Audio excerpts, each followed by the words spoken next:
വിവാദങ്ങൾക്കിടയിലും നവീകരണം പൂർത്തിയാക്കിയ ശബരിമലയിലെ സ്വർണ്ണപ്പാളികൾ ഒക്ടോബർ 17-ന് പുനഃസ്ഥാപിക്കുമെന്നൊരു പുതിയ വാർത്ത കൂടി വരുന്നുണ്ട്.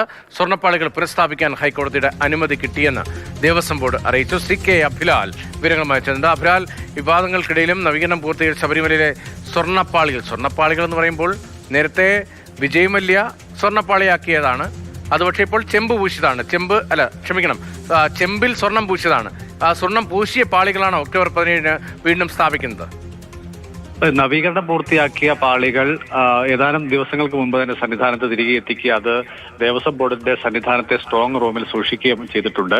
പുനഃസ്ഥാപിക്കുന്നതിനായി ദേവസ്വം ബോർഡ് ഹൈക്കോടതിയുടെ അനുമതി തേടുകയും അത് ലഭ്യമാവുകയും ചെയ്തിട്ടുണ്ട് എന്ന് ദേവസ്വം ബോർഡ് വാർത്താക്കുറിപ്പിൽ വിശദീകരിക്കുന്നു.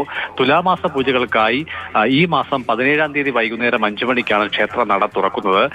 അതിന് മുന്നോടിയായി തന്ത്രിയുടെ നിർദ്ദേശാനുസരണം ഇവ പുനഃസ്ഥാപിക്കും എന്നുള്ളതാണ് ദേവസ്വം ബോർഡ് അറിയിച്ചിട്ടുള്ളത്. ഇതുമായി ബന്ധപ്പെട്ടിട്ടുള്ള വിവാദങ്ങളിൽ ദേവസ്വം ബോർഡിന് യാതൊന്നും മറച്ചുവെക്കാനില്ല. അതുകൊണ്ട് തന്നെ സമഗ്രമായ അന്വേഷണം ഉണ്ടാകേണ്ടതുണ്ട്.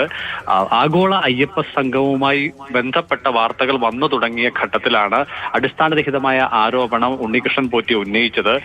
പീഠം കാണാനില്ല എന്ന് പറഞ്ഞ് വ്യാജ ആരോപണം ഉന്നയിക്കുകയും തൊട്ടടുത്ത ദിവസങ്ങൾ അത് അദ്ദേഹത്തിന്റെ ബന്ധുവീട്ടിൽ നിന്നും കിട്ടുകയും ചെയ്തിട്ടുണ്ട്. ചുരുക്കത്തിൽ ഉണ്ണികൃഷ്ണൻ പോറ്റി മുന്നോട്ട് വെച്ച അടിസ്ഥാനരഹിതമായ ആരോപണത്തിന് പിന്നാലെ കൂടുകയാണ് ഉണ്ടായിട്ടുള്ളത് ഒരു വിഭാഗം മാധ്യമങ്ങളും, ഒപ്പം തന്നെ പ്രതിപക്ഷവും എന്നുള്ള ആക്ഷേപം കൂടി വാർത്താക്കുറിപ്പിന്റെ ഭാഗമായി വന്നിട്ടുണ്ട്. എന്തായാലും ഇതുമായി ബന്ധപ്പെട്ടുള്ള ആക്ഷേപങ്ങൾ പരിപൂർണമായി വാസ്തവവിരുദ്ധമാണ് എന്ന് സ്ഥാപിക്കാനാണ് ദേവസ്വം ബോർഡ്